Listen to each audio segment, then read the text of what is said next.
Assalamualaikum warahmatullahi wabarakatuh.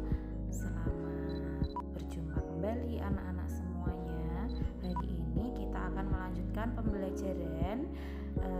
Kita sudah belajar pembelajaran 3 dan 4 ya kemarin. Hari ini kita lanjutkan dengan pembelajaran 5 dan 6 ya. Langsung saja kita mulai. Nah, sebelum kita mulai, mari kita membaca basmalah dulu bersama-sama. Bismillahirrahmanirrahim.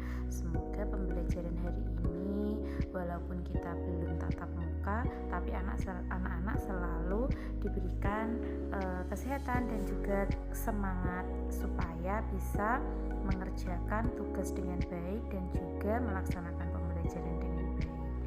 Baik, langsung saja kita mulai. Nah, siapa yang memiliki kulkas di rumah? Pasti sebagian besar memiliki ya. Nah, anak-anak, tahukah kalian kalau yang menemukan kulkas pertama kali adalah bernama William Cullen? Nah, seorang ilmuwan dari Skotlandia. Nah, dia berasal dari Glasgow University. Nah, beliau mengembangkan sebuah mesin pendingin yang sederhana itu pada tahun 1784. William Cullen yang merupakan seorang ahli kimia, fisika dan juga ahli dalam bidang kedokteran menyadari bahwa makanan yang didinginkan akan mengurangi pertumbuhan bakteri. Nah, menurut penelitiannya ia menemukan bahwa bakteri tidak dapat berkembang dalam keadaan dingin. Nah, inilah yang pertama kali menemukan kulkas yang saat ini kita pakai, dan ini merupakan bentuk kulkas pertama kali di zaman dahulu. Baik. Nah, apa saja sih manfaat kulkas?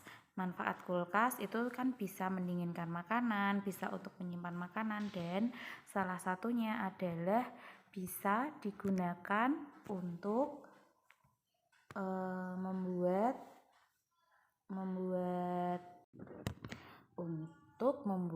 es batu.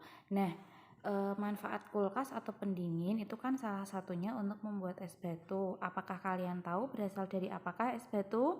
Ya, es batu itu berasal dari air ya. Jadi awalnya itu bentuknya cair. Nah, bagaimana perubahan wujud yang terjadi pada es batu yang tadinya cair menjadi seperti gumpalan batu ya. Nah, itu yang akan kita pelajari selanjutnya, yaitu tentang perubahan wujud benda. Nah, di sini ada sebuah segitiga ya. Kalau kalian lihat di sini ada gas, cair, padat. Ini adalah wujud bendanya. Nah, wujud benda tersebut dapat berubah. Nah, ketika es batu tadi dari cair ke padat ya, kan bentuknya seperti batu ya, ke padat. Artinya perubahan yang dialami adalah membeku. Nah, untuk kebalikannya dari padat cair itu adalah mencair. Selanjutnya dari cair ke gas, ini ya lihat panahnya, ini merupakan perubahan wujud benda yang dinamakan dengan menguap. Nah, kebalikannya menguap dari gas menjadi cair. Nah, coba dilihat panahnya ini namanya mengembun. Nah, sekarang di sini ada padat menjadi gas. Namanya adalah menyublim. Sedangkan kebalikannya gas menjadi padat adalah mengkristal. Nah, kita akan pelajari satu persatu perubahan wujud benda yang ada di sekitar kita. Yang pertama adalah mencair ya. Ya, mencair itu adalah perubahan wujud benda dari benda padat menjadi cair. Contohnya seperti ini, ketika anak-anak memegang es krim, lama-kelamaan nanti akan menetes ya, atau akan berubah menjadi cair. Nah, kebalikannya dari mencair yaitu membeku.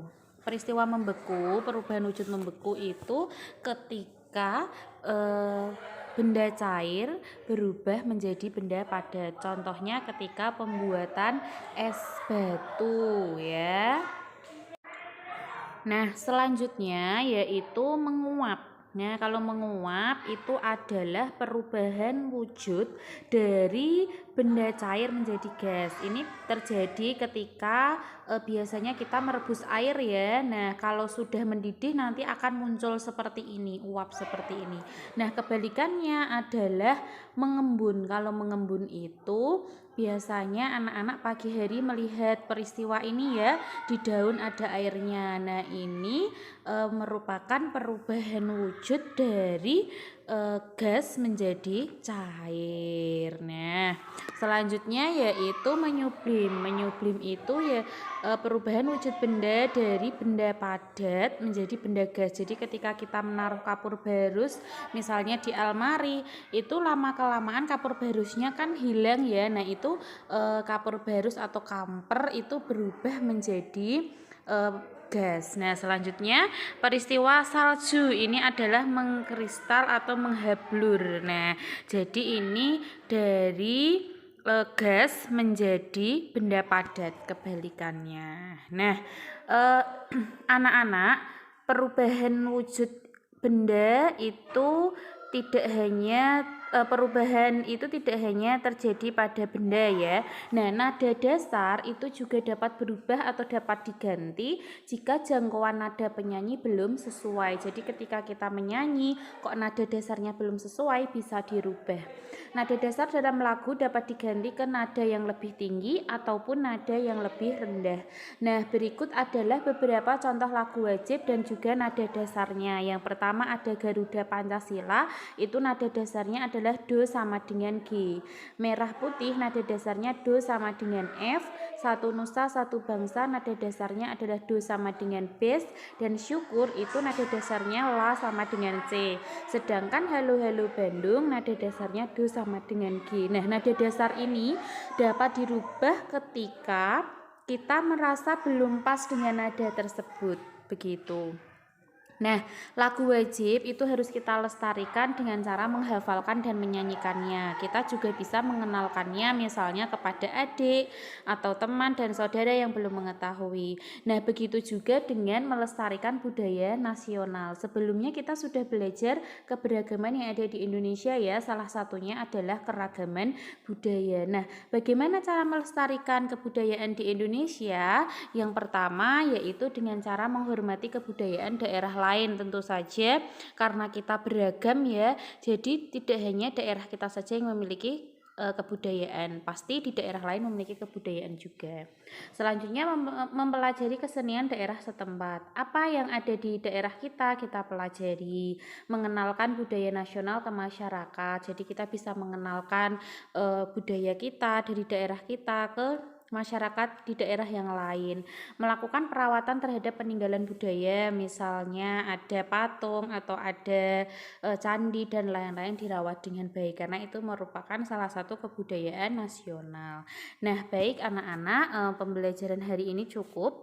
Nah, selanjutnya silahkan anak-anak menyimak tugasnya. Tugasnya hari ini ada 2 ya. Yang pertama yaitu menyanyikan salah satu dari lagu berikut dengan menggunakan iringan tepuk tangan atau iringan musik. Iringan musik bisa kalian download misalnya di YouTube yang tidak ada liriknya, jadi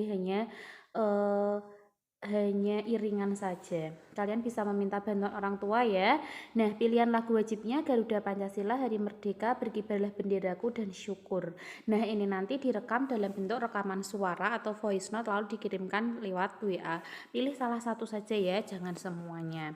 Nah, untuk tugas yang kedua yaitu menjawab pertanyaan pada buku paket yang dipinjami sekolah, yaitu halaman 66 sampai dengan 67. Silahkan ditulis jawabannya dan juga dikirimkan lewat WA juga. Begitu, terima kasih, semoga bermanfaat, dan anak-anak jangan lupa untuk tetap semangat dan juga selalu menjaga kesehatan.